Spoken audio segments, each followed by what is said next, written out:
Ahir regiment sir हमारा हक है और ले करके रहेंगे। भाजपा वालों की क्या औकात जो नहीं देगी। तो यहाँ पे गिरिराज सिंह जैसे लोग बिना हेलमेट के बुलेट पर दौड़ो लगते हैं। गिरिराज सिंह जैसे जो लोग हैं वो बेगूसराय में गोली चलवावे लगते हैं। और जब गोली चलता है तो कहते हैं कि सरकार पकड़ नहीं रही है, पकड़ाता है तो कहते हैं कि हमारे आदमी को पकड़ लिया।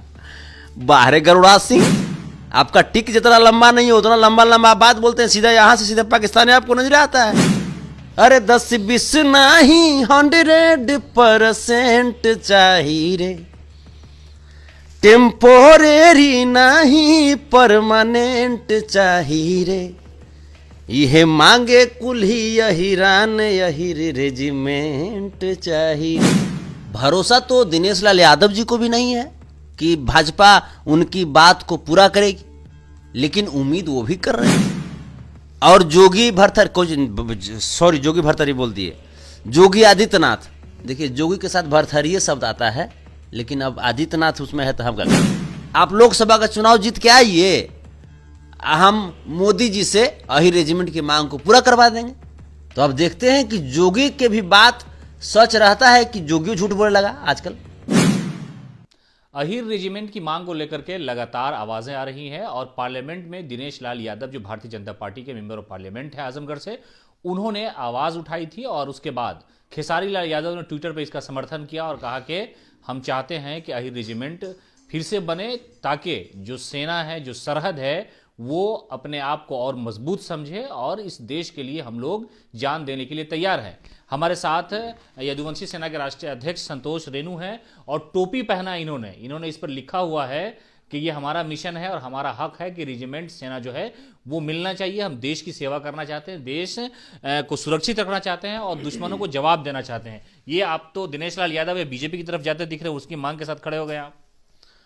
दिनेश लाल यादव जी की इस मांग का मैं समर्थन करता हूं कि देश को अहिर रेजिमेंट मिले।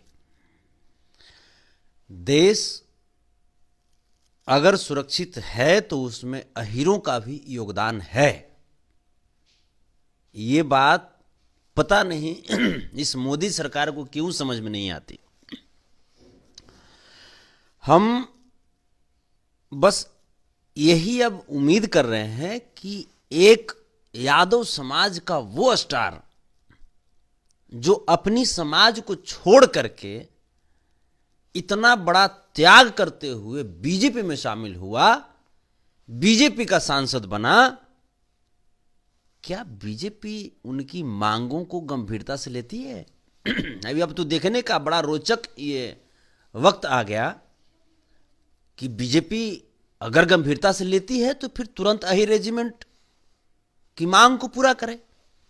साथ ही साथ हम चाहते हैं कि जिस फेलुअर स्टार को, जिस फेलुअर नेता को दिल्ली का मुख्यमंत्री का चेहरा बना दिया था बीजेपी ने और सोचा था कि उसके चेहरे पे हम दिल्ली का विधानसभा चुनाव जीत जाएंगे, तो वो तो देख लिया रिजल्ट विधानसभा का कि दिल्ली एमसीडी का भी जो चुनाव था वो भी हार गई। तो हम बीजेपी से मांग करते हैं और उम्मीद करते हैं कि अगली जो विधानसभा है उसमें दिनेश लाल यादव जी को या यादव समाज के कोई और जो नेता हैं, विशेष करके दिनेश लाल यादव जी को, चूंकि मैं कलाकार भी हूं, मैं चाहता हूं कि दिल्ली के मुख्यमंत्री चेहरा के रूप में बीजेपी उन्हें प्रोजेक्ट करे। और अगर ऐसा करती है बीजेपी तो एक कलाकार के तौर पे मैं जरूर दिनेश लाल यादव जी के कैंपेन करने के लिए पहुंचूंगा।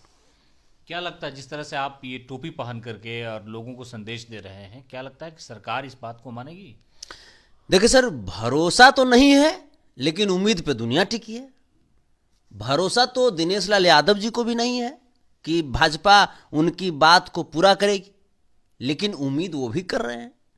भाई यादव का वोट तो लेना है ना, तो इसीलिए वो भी मांग किए हैं। और जोगी भरथरी बोल दिए, जोगी आदित्यनाथ।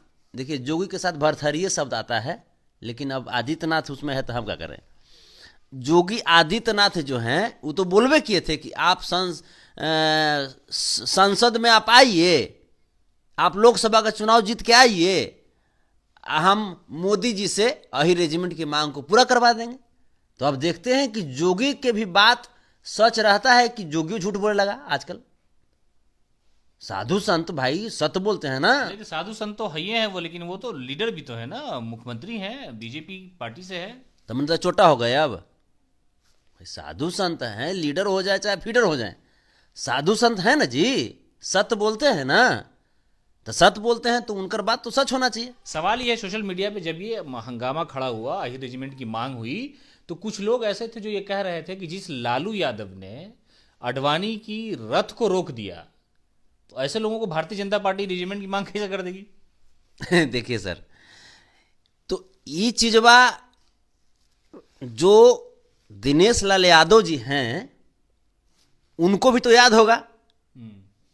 उसके बावजूद उन्होंने मांग किया है, तो इसका मतलब उनकी भी इच्छा तो है कि यही रेजिमेंट मिले। दो चीजें हो सकती है सर, या तो वो यादव की भावनाओं के साथ राजनीति करने का काम कर रहे हैं दिनेश लाल यादव जी, और अगर रियल में मांगे हैं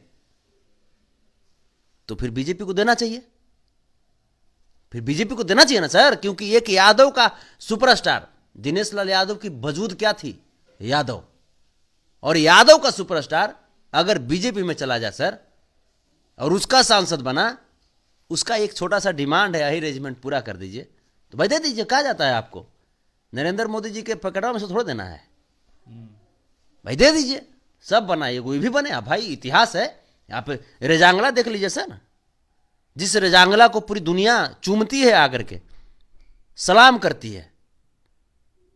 अहीरों की जो विरासत है, जो इतिहास है, किसी से छिपा हुआ है क्या? विरासत तो है, लेकिन सियासत पर तो सवाल है ना। जब सरकार आपकी आती तो लोग बोलते हैं कि ये लोग गुंडागर्दी करना शुरू कर देते हैं, ऐसा इल्जाम तो लगता ही है आप लोगों पर ना। हाँ सर, जब सरकार आती है तो यहाँ पे गिरिराज सिंह जैसे लोग बिना हेलमेट के बुलेट पर दौड़ने लगते हैं। गिरिराज सिंह जैसे जो लोग हैं वो बेगूसराय में गोली चलवावे लगते हैं, और जब गोली चलता है तो कहते हैं कि सरकार पकड़ नहीं रही है, पकड़ाता है तो कहते हैं कि हमारे आदमी को पकड़ लिया। बाहरे गरुड़ाज सिंह हैं, आपका टिक जितना लंबा नहीं हो उतना लंबा लंबा बात बोलते हैं, सीधा यहां से सीधा पाकिस्तानी आपको नजर आता है।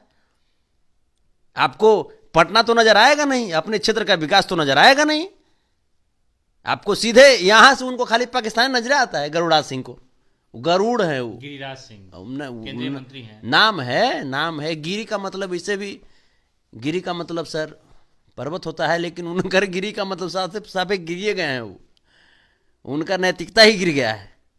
यहाँ हिंदुस्तान के मुसलमान को सीधा पाकिस्तान भेजने का बातें बोलते हैं। वो सोच रहे हैं कि मुख्यमंत्री के चेहरा बन जाए, ना बनवा, तारा से पहले हम मुख्यमंत्री बने। तो बड़ा दावा कर रहे हैं आप, तेजस्वी यादव की कुर्सी छीनना चाहते हैं आप। यहाँ बिहार के ना जहाँ भाजपा शासित है ना, वहाँ सबके साफ करके, जब गिरिराजो सिंह जैसे आदमी मुख्यमंत्री का सपना देख सकता है सर, तो हमको तो प्रधानमंत्री के देखना चाहिए, हमको तो प्रधानमंत्री देखना चाहिए सर।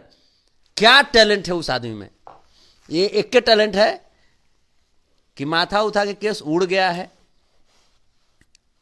पूरा प्रकांड विद्वान की तरह अपने आप को दिखाने में लगे हुए हैं, और टिक बढ़ा लिए हैं।